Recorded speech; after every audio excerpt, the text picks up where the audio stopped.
Peloton, up over 450% from 2019 to 2020.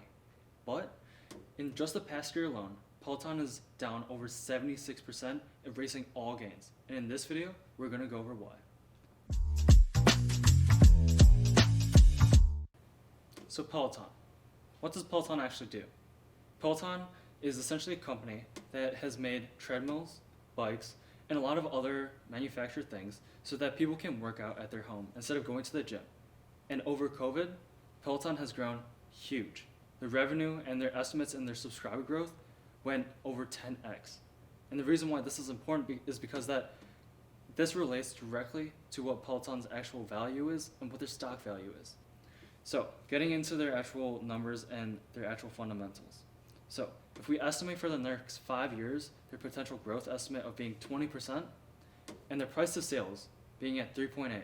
And again, the 3.8 price to sales is relatively high. You know, we want to be looking for price to sales anywhere between 1 and 3 or 1 and 2. But again, a high price to sales does not necessarily mean that the company is automatically bad. This just means that investors are willing to pay more for a company's future stock price based on what their future projections are actually going to be. And so with a price to sales of a 3.8 in a forward, with a relative conservative estimate of 20% growth, you know, Peloton can be valued at roughly $62 a share. But again, as value investors and as whole investors, we need to look at the full subject and not just one fundamental. And so, getting into Peloton's revenue. Peloton has been doing extremely well with revenue because they make a huge part of their money off of subscription services. And this is essentially where they can get bikes and these treadmills to their home, and you know, people can actually use the product.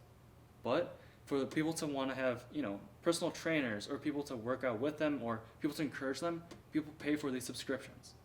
And so this is where a lot of Peloton's revenue is coming from. And so if we base just their pure numbers and pure revenue, Peloton could be valued at roughly $54 a share, again, given this 20% estimate. And so I know more conservative people will say that, you know, 15% estimate is where they really want.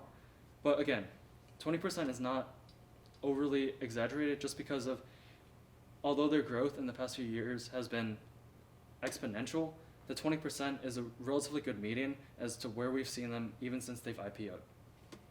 Now, getting into the price to book. This is where the not so fun part comes in, because then you start to look at the company not at only its highlights, but where, you know, it could be potentially valued on the lower end. If we take into account that their price to book is on the lower side, you know, then they should be valued at roughly $30 a share or $29 a share. And, you know, again, Peloton right now is trading at just under $40. And although people will be saying that this is an extremely good buy because they're down over 75% since all-time highs, this does not necessarily mean a company is a good buy at this point. And again, the last fundamental that we're really looking at today is the growth.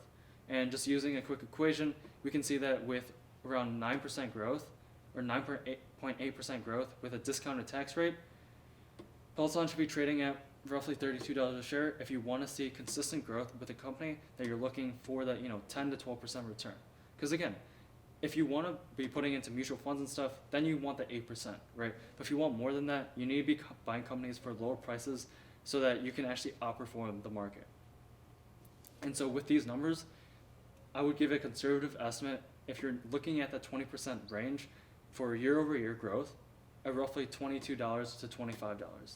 Again, the reason for this is that I don't believe that Peloton's last year and last 2 years growth can be consistent over time. The big reason for this was because of COVID, and people were staying more at home, and you know, in this past quarter, we actually have seen Peloton subscriber growth actually slowing and actually decreasing from the quarter before. And for these reasons, I think Peloton is still slightly overvalued, and although they have very innovative subscriber counts and subscriber things that they can do with their actual equipment, I do think Peloton at this point in time is slightly overvalued. Now, let's get on to some technicals and actually where some resistance points for Peloton can actually be. So, if we get into some of the actual technical trading, we see that Peloton has had a little gap all the way back here at the beginning of 2019.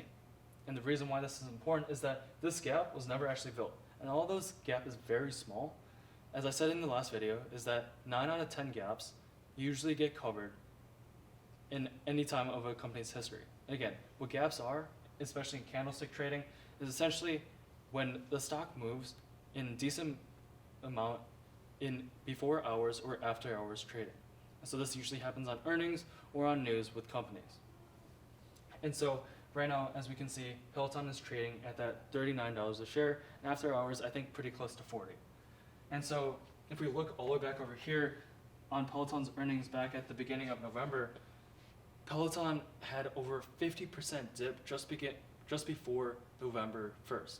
And so since then, they're down to roughly $40 a share. And at the beginning of that, they're trading at roughly 90. And so this creates a really strong resistance for them at roughly $64 a share, just around right here. And so the reason for that is because companies like Peloton, which are already down big, but even go more so down, is that they become what some people like to call a dog stock. And what this essentially means is that when a company goes down over 50%, this essentially leads to the company wanting to make back at least half of their money. And for the people that were holding since the beginning of their earnings, people will like to hold, and so they can just make 50% of their money back.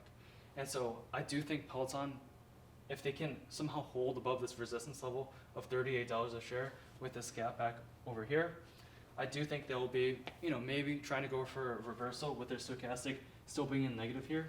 Again, I wouldn't trade a stock like Peloton once they're into like the 20 to 80 oversold and overbought level.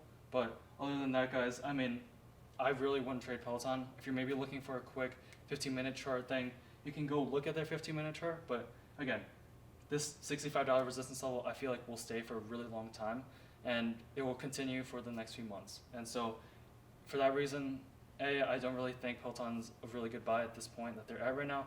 And B, I just wouldn't touch Peloton as a stock overall just because I don't really like its volatility or the amount of movement that Peloton is really going to get in the next few weeks. And so yeah, guys, that's basically all I have. I hope you guys liked this video, and make sure to comment and subscribe. Hope you guys have a great rest of your day. Peace.